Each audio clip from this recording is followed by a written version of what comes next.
ماشاء اللہ بیت اللہ کی صفائی دیکھی ہے، اللہ کا قرآن یاد آیا ہے، اور یہ ڈیوٹی عظیم لوگوں کی ڈیوٹی ہے۔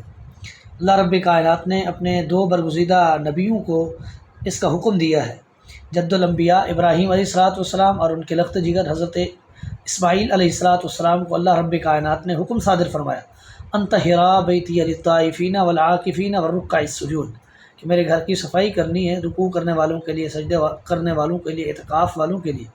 اور نبی علیہ السلام کے بارے میں ایسی بخاری میں ایک عورت مسجد نبوی کی صفائی کرتی تھی، وہ فوت ہوگی، صحابہ نے آپ کو نہ بتایا، اس کو دفن کر دیا، جنازہ پڑھ لیا۔ نبی علیہ السلام نے جب پوچھا تو بتایا گیا وہ فوت ہوگی۔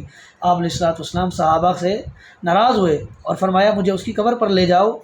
نبی اسلام کو لے جایا گیا، آپ نے وہاں جا کر جنازہ پڑھا۔ تو یہ مسجد صفائی کرنے والوں کی فضیلت ہے۔